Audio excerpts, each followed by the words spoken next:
Our lives are different. Our destiny is different. Pralabdha is different. Our faces are different. Our clothes we wear are different. All these differences are only over here. In our true home, there is no difference. In our true home, we are all exactly the same.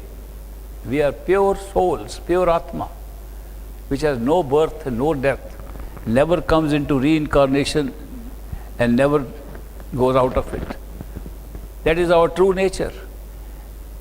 We get together here so that we can find this truth about our own selves, where we belong.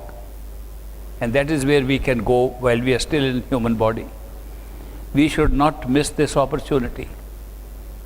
We should not take it for granted that we are always human beings. If you can have the capacity to look back into your previous lives, you'll be astonished that we have had so many different life forms, that we have been trees and insects and birds and mammals. They were nobody else, they were the same souls. That we've gone through a whole cycle of different types of birth. 8.4 million types of birth are registered, and out of 8.4 million types of birth which you can take, human being is only one. It's a rare thing. To be human is the greatest opportunity for us to get something which we can never get in any other form. You cannot even talk about Sachkhand, you cannot dream about Sachkhand if you are a tree or a bird or an animal or an angel or a god. All these are devoid of the possibility of going to a true home. The only form of life in the whole creation where you can seek and find your true home and go with a perfect living master is the human life. So it's a very great opportunity for us. Don't waste it by living like animals. Just eating, drinking, spending your time, having children, sex, just like other animals. If we live like them, we have wasted our life. The special privilege we have of being able to seek and find the truth within ourselves. We have a limited opportunity for that, a limited window of opportunity. Let's not miss it. What is the purpose of my coming to you here and sharing these things with you? The purpose is that even though we are on the spiritual path, the distractions of this physical world, they are holding us back here, keep us away from remaining on the track. We get initiated by perfect living masters. We have all the resources to go within and find out where our true home is.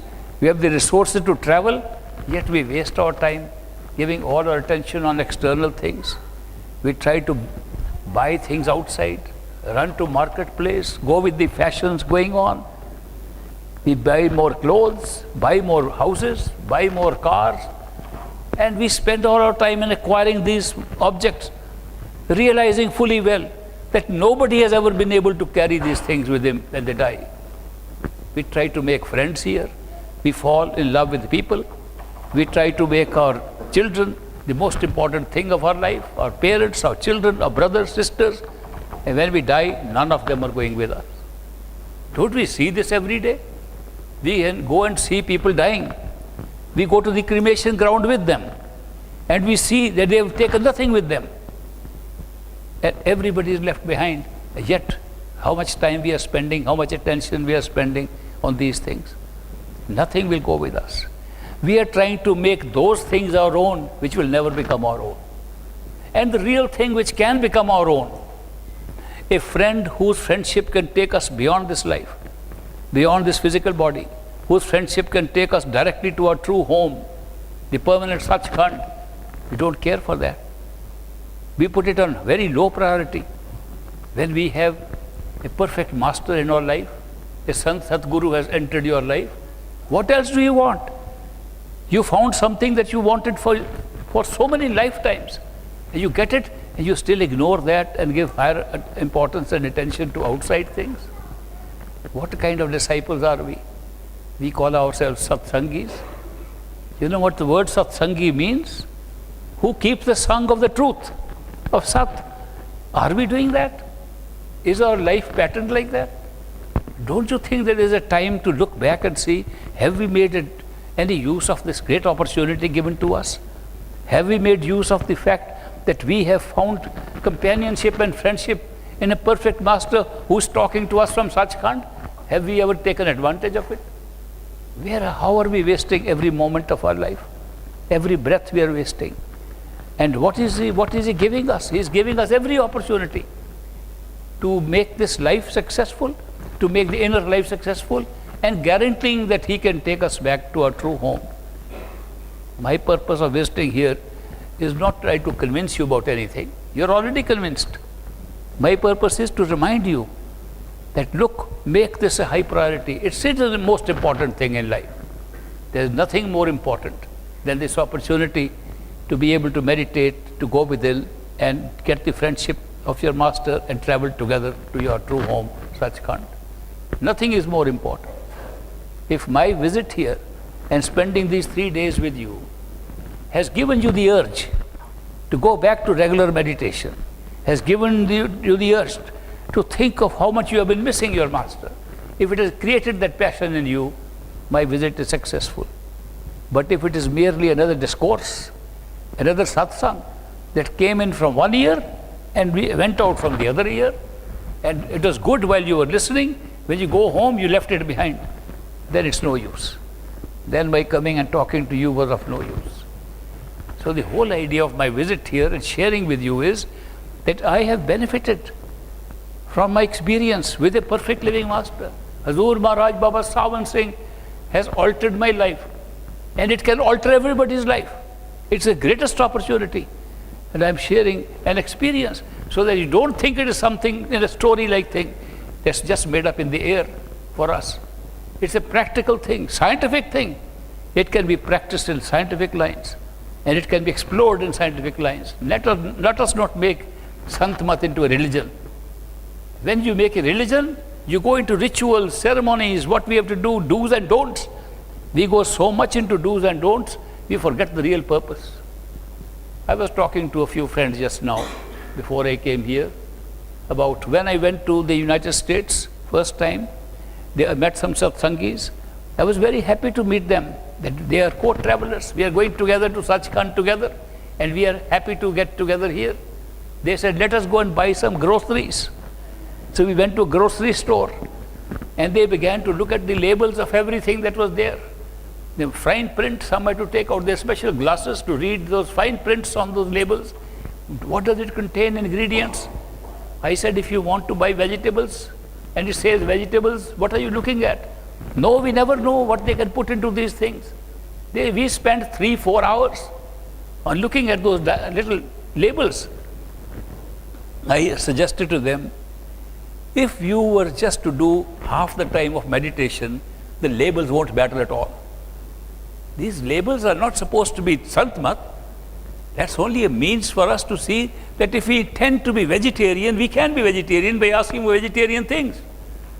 If you ask for a vegetarian thing and get vegetarian thing, and you're bothered about it, one friend of mine said, I always go to the kitchen of a restaurant, and there's a bar upon it that you cannot, no customer can go in. He says, I have to go to check what you are doing there. And he spent hours quarreling with them. If the same time was spent in meditation, it wouldn't even matter what he was eating. See how we shift our attention from the real thing of going within and finding the truth, which is true Sant Mat. And from that we are shifting ourselves to seeing what is outside, to verify outside things and making these things more important than meditation. What good is being a vegetarian if you're angry all the time, if you're lustful all the time, if you're trying to gather things all the time? Vegetarianism doesn't care all those things, and those are more important than vegetarianism. So we put our emphasis on the wrong thing, and then we say, we are satsangis.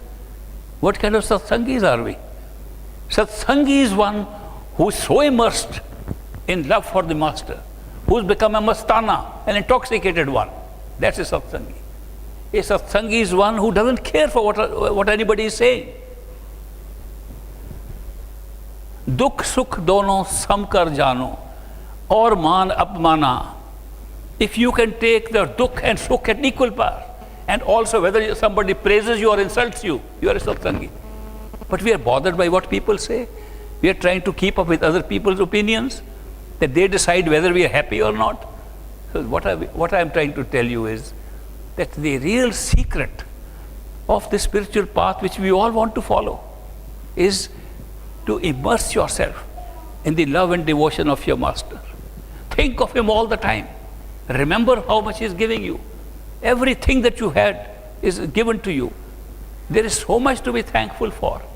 If you look at the good fortune you have and compare it with people who don't have that, compare with people who are living in such great poverty and distress and suffering, compare with them, you will be able to say thank you all the time.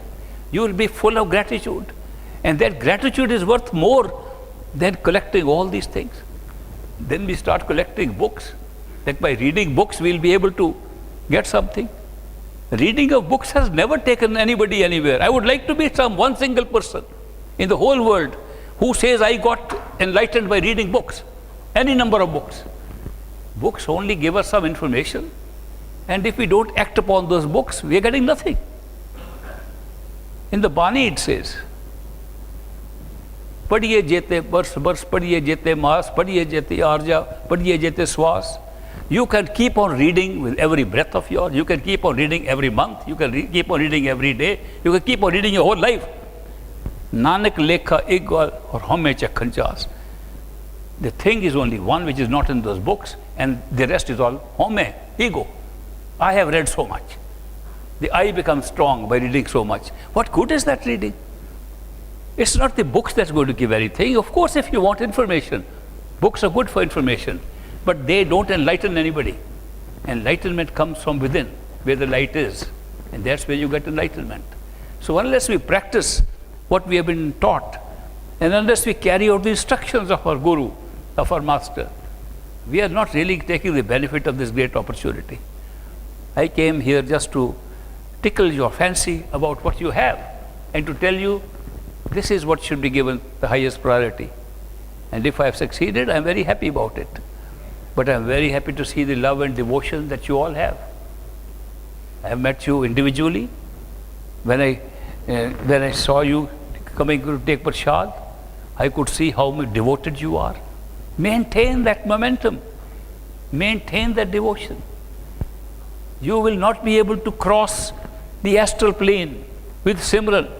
You will not be able to cross even the causal plane just by merely hearing the sound. You can go into the state of Parbrahm and Sachkhand only with the help of love and devotion for the perfect Master who is calling you from beyond that. It's a call from there that takes us there. So therefore, keep the big things in mind. Love and devotion for the Master, constantly thinking about him, using meditation to develop that love and devotion, not using meditation as a mechanical thing by itself. So if you can do that, you will benefit a lot.